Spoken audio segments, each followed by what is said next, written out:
There are 7 great things leaders do with their teams you probably don't, which is why their staff looks so happy and healthy, and perhaps why your team is struggling. Stay tuned until the end because I've got a great bonus tip on a way to help you for free.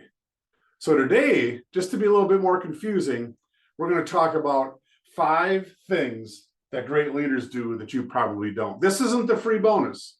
I'll tell you more about the free bonus later. But let's look at these 5 things that great leaders do that you probably don't. How's that for technology? You love that? All right.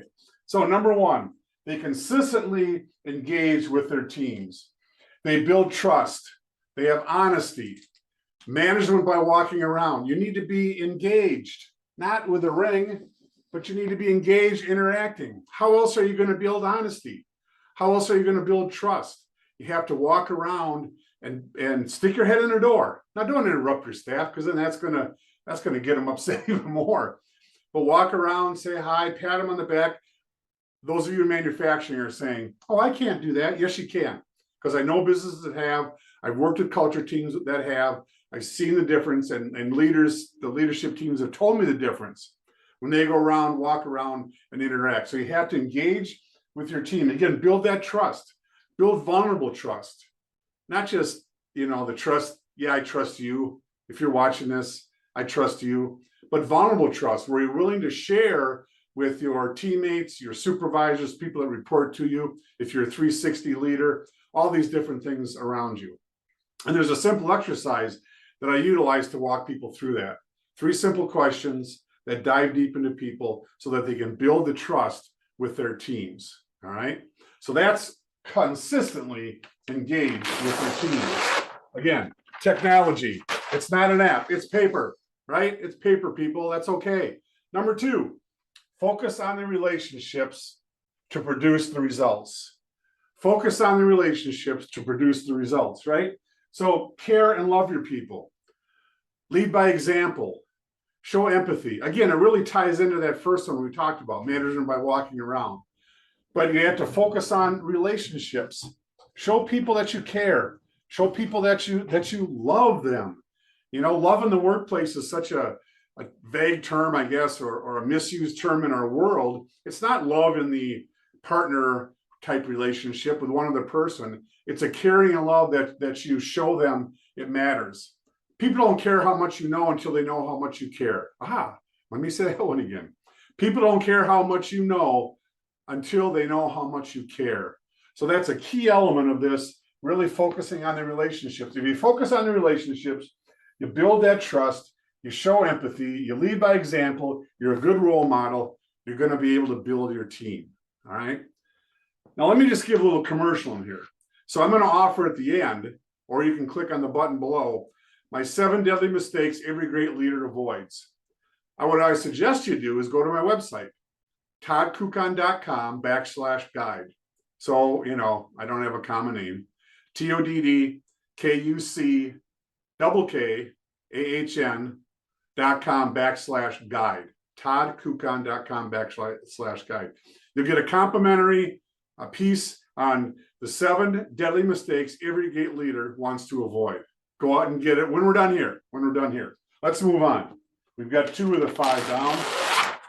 Effectively communicate and actively listen. Effectively communicate and actively listen. Now, these are the key words. Let me get a different marker for some contrast. Let me get a different marker. There, now you can see it. Effectively and actively. All right. We've got 2 ears for a reason and 1 mouth for a reason. So we can actively listen. Hear what people are saying. I listen. Well, what are you doing to actively listen? Are you maintaining eye contact? Are you asking good questions? What are the sorts of things that you're doing to engage in that conversation? Or like when somebody comes back from vacation, right? And they tell you about a great trip they had. And all the while they're telling you about this great trip, you're thinking about a trip you had because you can't wait to tell them about your trip.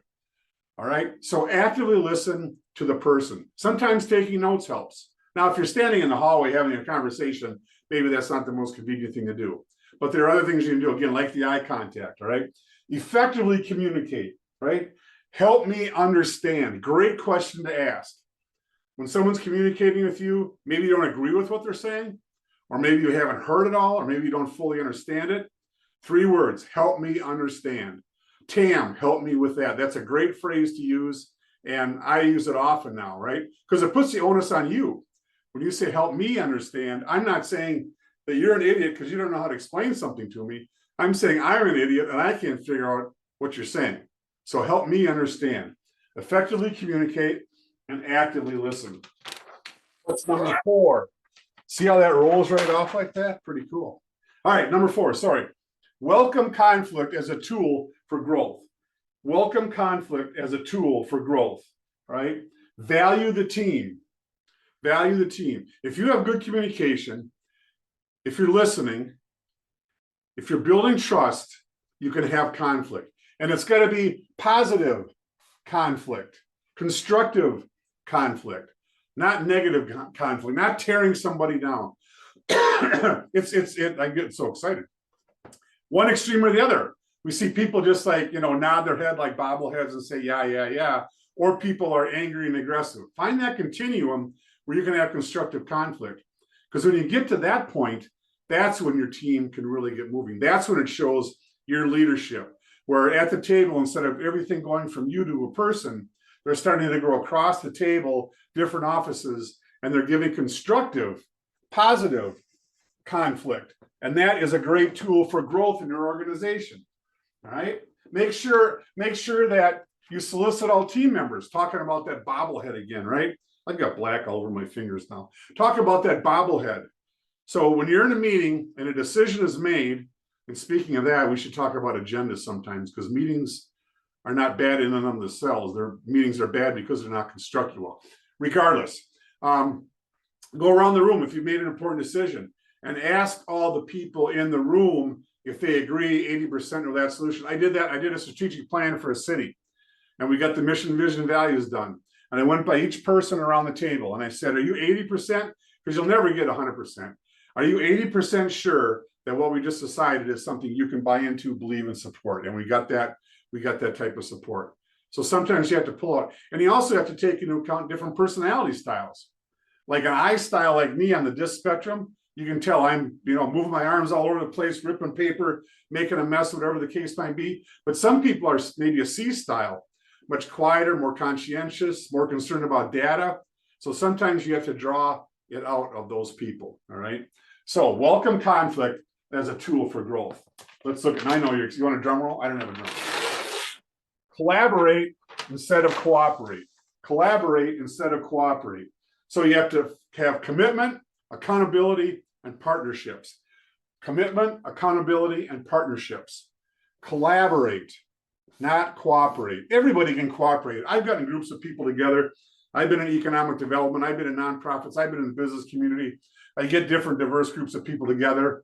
And again, they sit around the table and they give their little reports. They nod their head. They talk, gossip 15 minutes before and 15 minutes after the meeting, and they leave, and nothing gets done. You have to collaborate with people.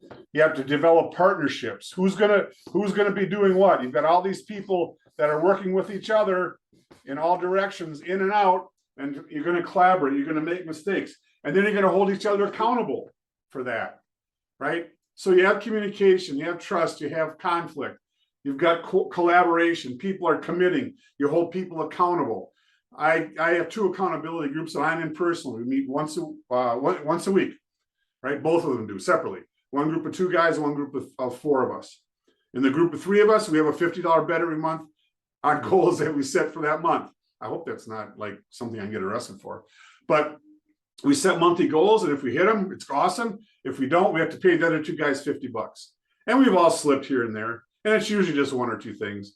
But each week we get together and talk about our progress. So really helping each other along. That's a way to collaborate. Okay. Have accountability with your teams, your committees, the people around you in your 360 leadership circle, whoever it might be in the community, whatever the case might be. All right. So make sure you have partnerships, make sure you have accountability, and make sure you have commitment. People are committed to each other. So that's what these are about. All right. That's what these 5 things are about. Now, again, what I want to remind you to do is make sure you go to toddkukan.com/guide, click on the link, make sure you sign up for that, get a complimentary article, another article about leadership. 7 deadly mistakes every great leader avoids. I love sharing this message with you. I hope you got something out of it. Let me know. Message me, email me, like, tag, whatever the heck you do with all this stuff, right? Let you and I collaborate. Let you and I get engaged. Let you and I communicate and listen effectively. And then we can make a difference in our businesses and in our communities and in ourselves as we figure out who we are, not what we are. Take care.